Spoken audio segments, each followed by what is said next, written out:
મહારાજ દરેકને આનંદ કરાવે, કથાનો પાઠ કરાવે. એમ કરતા 2-3 દિવસ થયા કે સામે નિખિલભાઈ બેઠેલા. ભજનમાં નિખિલભાઈને રાખો. તો મહારાજ પૂછે કે પેલા નિખિલભાઈ આવતા કેમ બંધ થઈ ગયું? કીધું વિરલભાઈ પેલા નિખિલભાઈને કહેજો મને મળી જાય. વિરલભાઈ નિખિલભાઈને કીધું કે નિખિલભાઈ તમને મહારાજ બોલાવે છે. કથા પતિ પેલા મહારાજ નિખિલભાઈને પૂછે છે કે ભાઈ તું રોજ આવતો કેમ નથી? નિખિલ કહે છે કે ભાઈ આ ભજન સત્સંગ કઈ મારા મગજમાં ઉતરતું નથી. તારા તો ઉતરે છે. આ ભજન સત્સંગ મારા મગજમાં કઈ ઉતરતું નથી, મને કઈ અંગે લાગતું નથી. તો આપણે અહીંયા આવીને શું કરવું?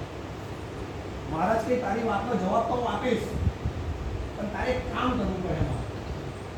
મહારાજે એક ગંદો ટોપલો એને આપ્યો અને એને કહ્યું કે જા નદીમાંથી આ ટોપલામાંથી પાણી લઈ લાવ.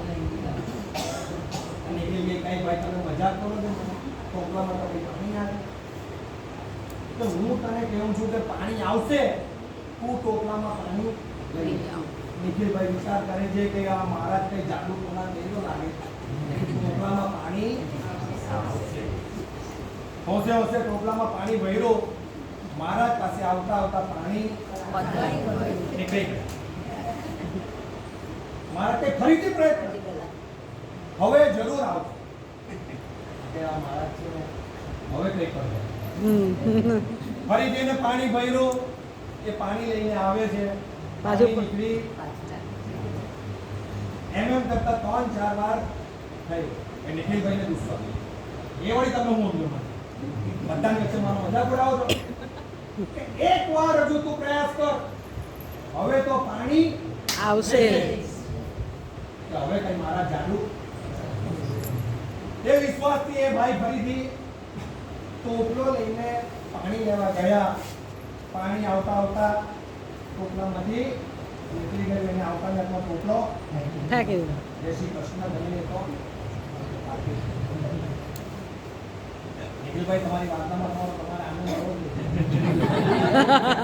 મામી ઓ મામી કા છે ભાઈ આયા પણ કિરણભાઈ પેલા અડિયા બ્રાહ્મણની વાત કરો. આના પછી ચલો ને આ જો આવ્યો નથી ભાઈ કઈ નહીં જરા 2 મિનિટ હા લઈએ 2 મિનિટ શાંત નિખિલભાઈ કંટાળીને ટોપલો રાખીને જતા થાય છે. મહારાજ કહે છે એ ભાઈ ઉભો રહે, તારા સવાલનો જવાબ મારી પાસે હવે તો કે જ્યારે મેં તને ટોપલો આપેલો ત્યારે ટોપલો કેવો હતો? ગંદો, ખરાબ. અત્યારે ટોપલો કેવો છે? એકદમ ચોખ્ખો છે. આ ટોપલાની જેમ આપણું મગજ, આપણું હૃદય સંસારની મોહ માયાથી ગંદુ થઈ ગયેલું છે.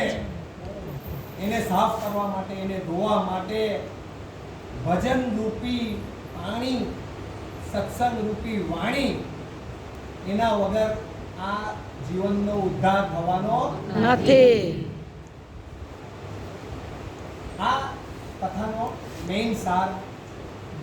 બોલો શ્રી રાધા.